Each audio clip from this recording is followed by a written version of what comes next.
ఉద్యమంలో ఆమె అగ్గిబరాట అంటే అవును అనేవారే ఉంటారు తప్ప కాదనేవారు ఉండరు. గల్లీ నుంచి ఢిల్లీ దాకా తెలంగాణ వాణి వినిపించడంలో ముందుంటారు. అలాంటి లేడీ సూపర్ స్టార్ స్వరాష్ట్రం సిద్ధించిన 10 ఏళ్ల తర్వాత కూడా అలాంటి ముచ్చట్లే మాట్లాడడం ఆసక్తి రేపుతోంది. సడన్ గా ఎమ్మెల్యే కోటాలో ఎమ్మెల్సీగా ఛాన్స్ దక్కించుకున్న ఆమె ప్రత్యర్థులపై విసిరిన పదునైన విమర్శలు పొలిటికల్ గా కొత్త చర్చకు దారితీస్తున్నాయి. ఇంతకీ ఆవిడ ఎవరు, అసలేమన్నారు? తెలంగాణలో సమైక్య శక్తులు ఉన్నాయా? ఉద్యమకారులపై కుట్ర చేస్తున్నదెవరు? రచ్చరేపుతున్న రాములమ్మ వ్యాఖ్యలు, మాజీ ఎంపీ మాటల వెనుక మర్మమేంటి? తెలంగాణ ఉద్యమం తుది దశకు చేరుకున్న సమయంలో బలంగా వినిపించిన సమైక్యం ముచ్చట సీమాంధ్రలో పెద్ద ఉద్యమానికే దారితీసింది. ఆ తర్వాత రాష్ట్ర విభజనతో కనుమరుగైన సమైక్య శక్తులనే మాట రాష్ట్రం ఏర్పాటై 10 ఏళ్లు గడిచాక మరోసారి ప్రతిధ్వనిస్తోంది. తెలంగాణ వ్యతిరేకులు సమైక్య శక్తులు మరోసారి పావులు కదుపుతూ కుట్రలు చేస్తున్నాయనే వాదన రాష్ట్ర రాజకీయాలను షేక్ చేస్తుంది.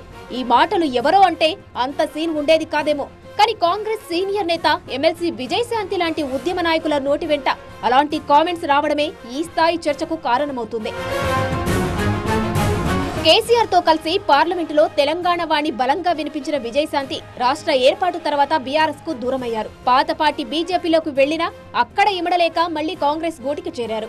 అయితే 2018 ఎన్నికల్లో మెదక్ అసెంబ్లీ స్థానం నుంచి పోటీ చేసి ఓడిన ఆమె 2023 ఎన్నికల్లో మాత్రం హైకమాండ్ మాటకు కట్టుబడి పోటీ చేయకుండా పార్టీ తరపున ప్రచారం చేశారు.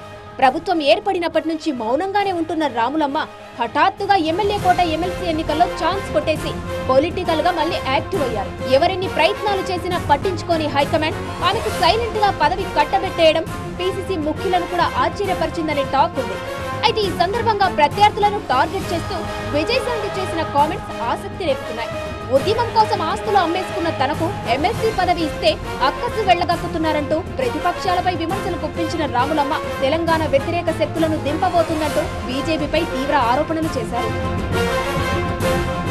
సమైక్య శక్తులు మళ్లీ కుట్రలు మొదలెట్టాయంటూ విజయశాంతి చేసిన కామెంట్స్ కూడా చర్చకు దారితీస్తున్నాయి. తెలంగాణ వ్యతిరేకి కిరణ్ కుమార్ రెడ్డి బీజేపీలోకి వచ్చినందుకే ఆ పార్టీని వదిలేశానన్న రాములమ్మ ఆయన కిషన్ రెడ్డికి మంచి స్నేహితుడంటూ మరో బాంబు పేల్చారు.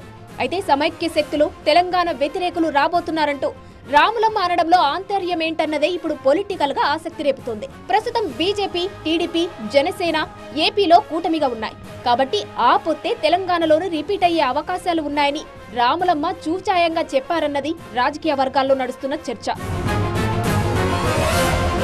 రాములమ్మ కామెంట్స్ లో నిజం లేకపోలేదన్నది ఓ వర్గం అభిప్రాయం పడుతోంది. తెలంగాణలోను బలపడేందుకు ప్రయత్నిస్తున్న బీజేపీ అందుకు అవసరమైన అన్ని దారులను సిద్ధం చేసుకుంటుంది. టీడీపీ, జనసేనలతో కలిసి తెలంగాణ బరిలో దిగే ఆప్షన్ కూడా ఇందులో లేకపోలేదు. అందుకే తెలంగాణ వ్యతిరేకులు పావులు కదుపుతున్నారంటూ రాములమ్మ బీజేపీ టార్గెట్ గా ఆరోపణలు గుప్పించినట్టు తెలుస్తోంది. 2014లో 2 తెలుగు రాష్ట్రాల్లోనూ బీజేపీ, టీడీపీ, జనసేనలు జట్టుగా పోటీ చేయగా గ్రేటర్ హైదరాబాద్ పరిధిలో మంచి ఫలితాలే వచ్చాయి. కాబట్టి తెలంగాణ రాజకీయాల్లో మళ్లీ ఆ కాంబో రిపీట్ అయినా ఆశ్చర్యపోనక్కర్లేదన్నది విజయశాంతి వ్యాఖ్యల సారాంశంగా తెలుస్తోంది. అసలే విజయశాంతి కాబోయే మంత్రి అంటూ ప్రచారం జరుగుతున్న వేళ ఆమె వ్యాఖ్యలకు ఆ మాత్రం పవరు, ప్రచారము ఉండవా ఏంటి?